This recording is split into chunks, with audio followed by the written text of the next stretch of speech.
ஆப்கே அதாலத்தின் அசாமின் முதலமைச்சர் ஹெமந்தா பிஸ்வா சர்மா மீதுள்ள அடுத்த குற்றச்சாட்டு, இவர் வகுப்பு வாதத்தை ஆதரிப்பவர்.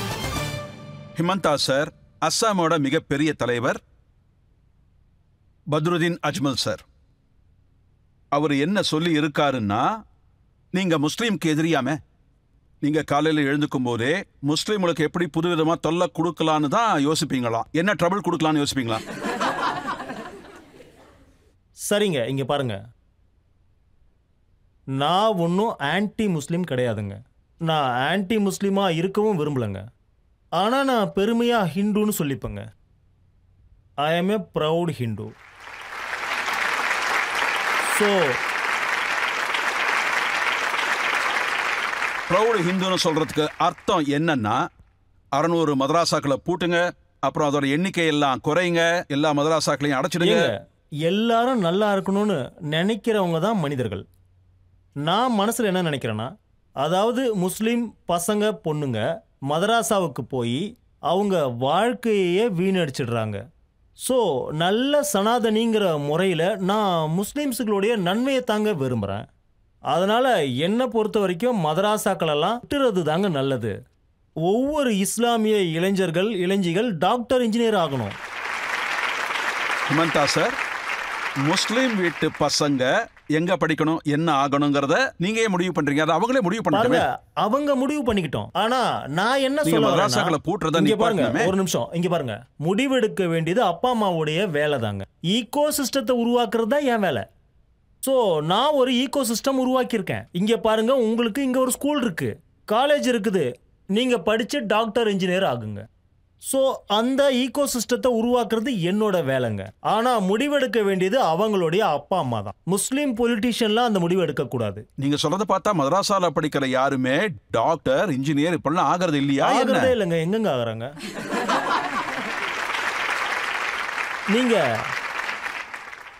நீங்க ரீசன்ட் பீரியட்ல யாரையாவது பார்த்திருக்கீங்களா? அவங்க மதராசாவில் பேசுறத கேட்டா அவர் என்ன சொல்றாருன்னா, இங்க பாருங்க, அந்த ஓஎஸ்சியே நீங்க முஸ்லீம் சமுதாயத்துடைய ரெப்ரசன்டேட்டிவா பார்க்காதீங்க. அவர் எங்க போனாலும் சரிங்க, முஸ்லீம்ஸே அவருக்கு ஓட்டு போட மாட்டேங்கிறாங்க. அவர் என்ன சொல்றாருன்னா, ஹிமந்தா பிஸ்வா சர்மா ஸ்கூல்ல சரித்திரத்தை சரியா படிக்கல. ஏன்னா மதராசால படிச்ச எவ்வளவோ பேரு ஒரு காலத்துல வெள்ளக்காரங்களுக்கு எதிராக யுத்தமே நடத்தினாங்க. வெள்ளக்காரங்களுக்கு எதிரா இங்க படிச்சவங்க போராடி இருக்காங்க. நான் அதெல்லாம் இல்லைன்னு சொல்லவே இல்லை. ஆனா மதராசாவில் படிச்சுட்டு ஏகப்பட்ட பேர் தீவிரவாதிகளாக இருக்காங்க, அல் கொய்தால போய் சேர்ந்துருக்காங்க. அதனால ஹிஸ்டரியில் இருக்கிற பாசிட்டிவ் சைடை மட்டும் நீங்க பார்க்காதீங்க. History represented both positivity and negativity, and அதோடைய ஆவரேஜை நீங்க எடுத்து பாருங்க.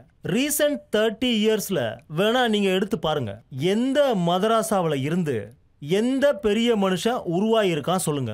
அப்படி ஒருத்தனாவது இந்த பாரத நாட்டோட நன்மைக்காக ஏதாவது பண்ணிருக்கானா? இல்ல அவன் மதத்தை தாண்டி யோசிச்சு மனுஷ தன்மையோட ஏதாவது பண்ணிருக்கானா? நான் அப்படி எதையும் கேள்விப்பட்டதும் இல்ல, எதையும் பார்த்ததும் இல்ல. நான் அதுக்காக ஒரே அடியா அவங்கள குறையும் சொல்லல. அதாவது மதராசாவில் படிச்சதுனால மட்டும் you become a terrorist. No, I do not agree. என்னோட பாயிண்ட் ஒண்ணுதாங்க. மதராசாவில் படிக்கிறதுனால உங்களோட ஜெனரல் எஜுகேஷனுக்கான வாசல் அடைக்கப்படுது.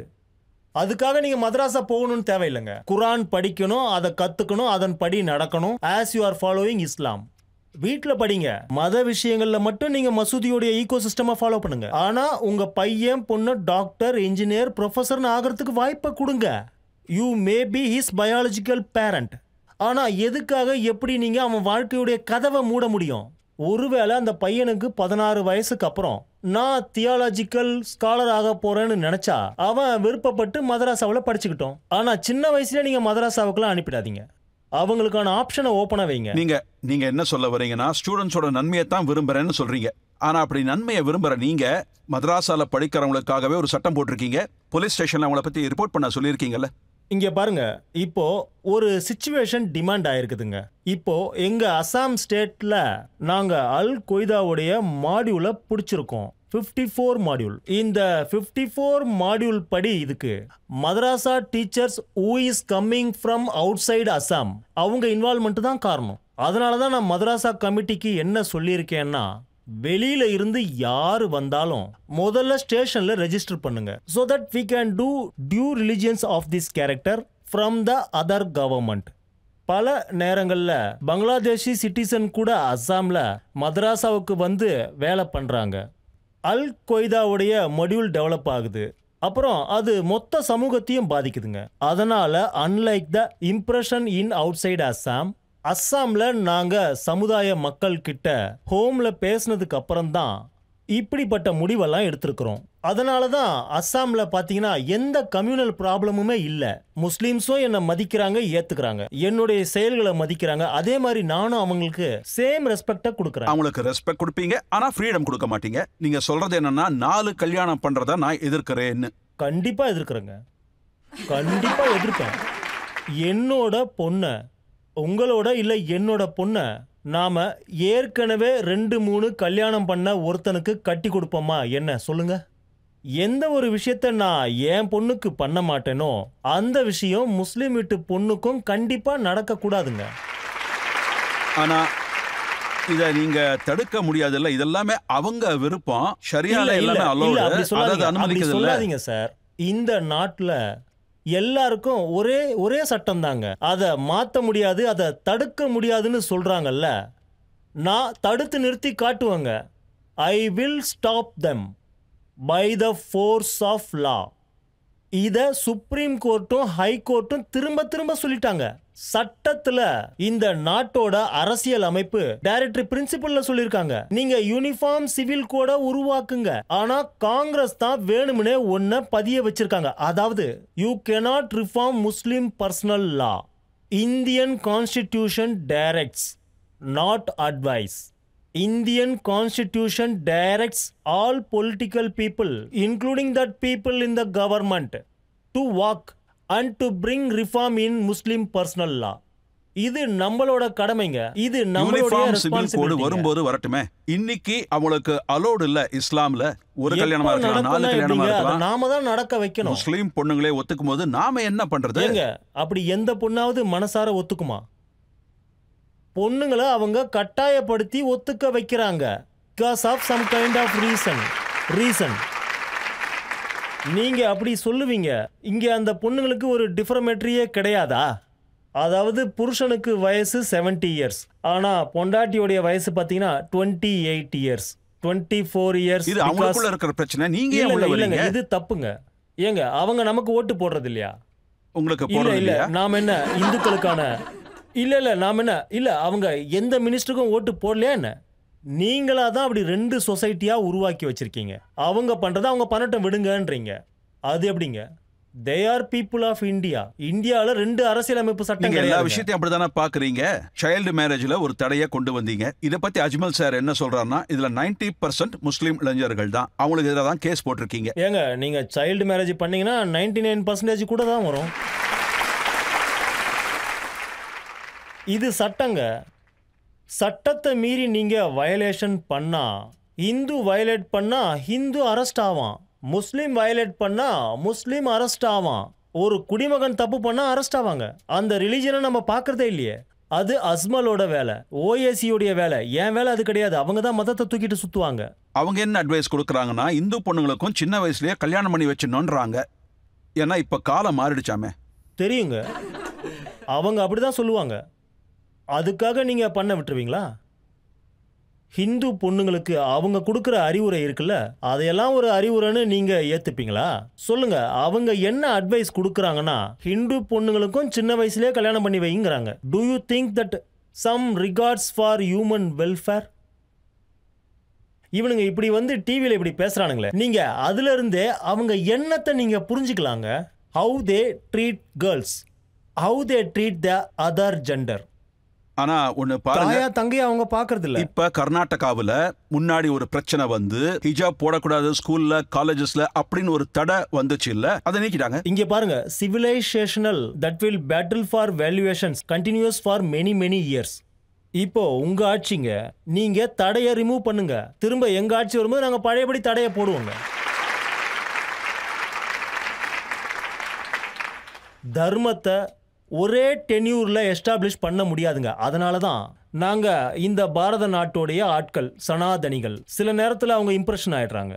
இந்த வேலை ஏன் நடக்கலை, இந்த வேலை ஏன் நடக்கலை. These are long battle. நம்ம நாட்டு மக்கள் ராமர் கோவில் கட்டுறதுக்காக 500 வருஷம் போராடினாங்க.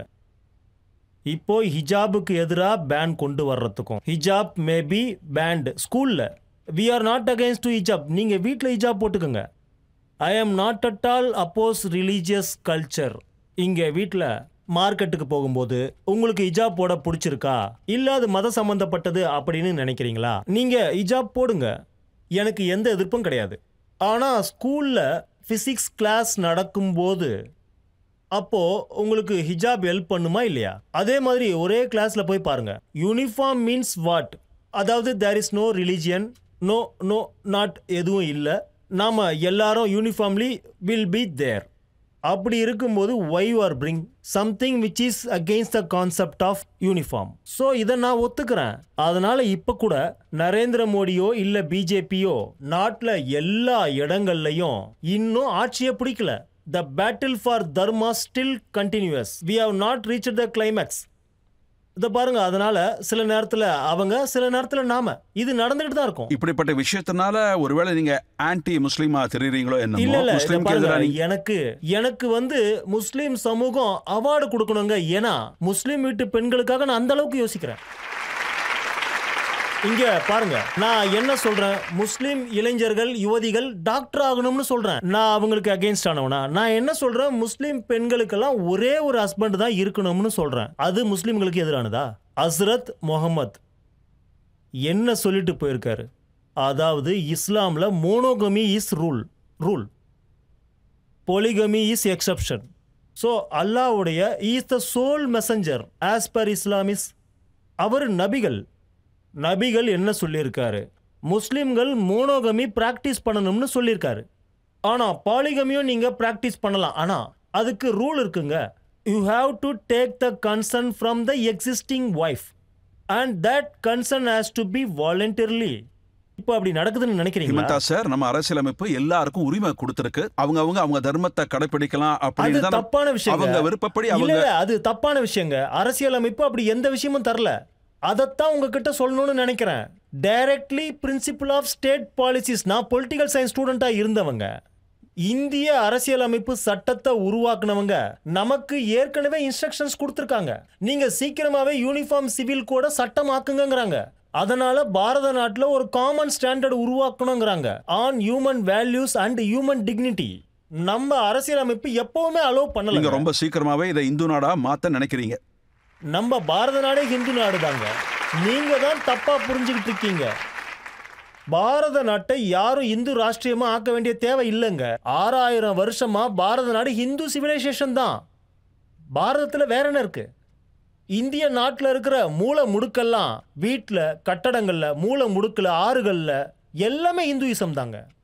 6000 வருஷமா நம்ம ஹிந்துஸ் தான். நம்ம பொலிட்டிஷியன்ஸ்ல சில பேர் இந்து ராஷ்டிரியம் உருவாக்குறாங்கன்னா, ஐயா நம்ம 6000 வருஷமாவே இந்துஸ் தான். இன்னும் எத்தனை வருஷம் ஆனாலும் நம்ம நாட்டில் இந்து சிவிலைசேஷன் தான் இருக்கும். நான் புதுசா எதையுமே உருவாக்க போறது இல்லைங்க. நம்ம ரிஷிகள், முனிவர்கள் இந்து தர்மத்துக்கான அத்தனை அடிப்படைகளையும் ரொம்ப ஸ்ட்ராங்கா உருவாக்கிட்டு போயிருக்காங்க. அனைத்து மதங்களையும் தர்மங்களையும் மதிக்கக்கூடியது. அது உண்மைதான். That is why I am speaking for the welfare of Muslims. நீங்க புது பாரத நாட்டை உருவாக்குவேன்னு சொல்றீங்க. அதுல பாபரோட பேர் இருக்க கூடாது, நிசாம் ஹிஸ்டரியை கத்துக்க கூடாதுன்னு சொல்றீங்க. கூடாதுங்க. பாபர் ஒரு ஆக்கிரமிப்பாளர். பாபருடைய பேர் ஏங்க இருக்கணும்? அவர் ஒரு படையெடுப்பாளருங்க. படையெடுத்து அழிச்சவனுடைய பேர் எதுக்கு இருக்கணும்? படையெடுத்து அழிச்சவனுடைய பேரு ஹால் ஆஃப் ஃபேம்ல எப்படி இருக்க முடியும்? நீங்க பேரை சொல்றீங்களே, நாங்க ஏபிஜே அப்துல் கலாமுடைய பேரை எப்பவும் மதிக்கிறோமே. நாங்க முஸ்லிம்களை வேறுபடுத்தி பார்க்கல. எந்த ப்ராப்ளமும் இல்ல. APJ Abdul Kalam is worship by millions of Indian every day. Is our idol. There are many Muslims இங்க in our country whom ordinary Indian worship every day. But பாபரை போய் நீங்க வர்ஷிப் பண்ண சொல்லாதீங்க. ஏன்னா அவங்கெல்லாம் படையெடுப்பாளர்கள். பாருங்க, அஜ்மல் சார் இருக்காருல்ல, அவர் நிறைய நல்ல விஷயங்களை சொன்னாரு. மோடிஜி என்ன ஆசைப்படுறாருன்னா நம்ம நாட்டில் உள்ள முஸ்லீம்கள் பிஜேபிக்கு ஓட்டு போடணும், அவங்களுக்கு உறுதுணையா இருக்கணும்னு நினைக்கிறாரு. ஆனா இந்த ஹிமந்தாவும் யோகி ஆதித்யநாத்தும் இவங்க 2 பேரும் முஸ்லீம்ஸை விலக்கி வைக்க பாக்குறாங்க. இன் மை கேஸ் நாங்க இப்ப பண்றதை இன்னும் 10 வருஷத்துக்கு அப்புறமா பாருங்க, 15 வருஷத்துக்கு அப்புறமா பாருங்க, 20 வருஷத்துக்கு அப்புறமா பாருங்க, அப்போ இதெல்லாம் இருக்குங்க. ஆனா கண்டிப்பா ஒரு நாள் முஸ்லிம்ஸ் பிஜேபிக்கு தான் ஓட் பண்ணுவாங்க. குறைந்தபட்சம் முஸ்லிம் பெண்கள் வேற யாருக்கும் ஓட்டு போட மாட்டாங்க. Let this battle continues for 20 years. But ஒரு தடவை நீங்க முஸ்லிம் பெண்களுக்கு தன்னாட்சியையும் உரிமையையும் கொடுத்து பாருங்க. தலாக்ல இருந்து விடுதலை, போலிகமில இருந்து விடுதலை, படிக்கிறதுக்கான உரிமை, இந்த எல்லா ஈகோ சிஸ்டமும் இவங்களுக்கு கிடைச்சிருச்சுன்னா பிஜேபியுடைய கோர் ஓட் பேங்கே முஸ்லிம் பெண்களா தான் இருப்பாங்க. ஹிமந்தா பிஸ்வா சர்மாவுக்கும் யோகி ஆதித்யநாத்துக்கும் இப்போ ஒரு போட்டி உருவாகி இருக்கு. அவங்க 2 பேர்ல யாரு உண்மையான ஹிந்துன்னு இல்லங்க அப்படின்னு இந்துஸ் நினைச்சுக்கிறாங்க. நான் ஒரே ஒரு விஷயம் தாங்க சொல்றேன். யோகிஜி ரொம்ப பெரிய லீடர், எனக்கும் அவருக்கும் எந்த கம்பாரிசனுமே கிடையாது. நான் ஒரு சின்ன மாநிலத்துல இருந்து வரேன். யூபி எங்க இருக்கு, அஸ்ஸாம் எங்க இருக்கு, 2 பேரையும் நீங்க கம்பேரே பண்ண முடியாது. அதை விட்டுருங்க. ஆனா அஸ்ஸாம்ல நான் சில விஷயங்களை பண்ணித்தான் ஆகணும்னு முடிவு எடுத்திருக்கிறேன். அதை நான் செஞ்சு காட்டுவேன்.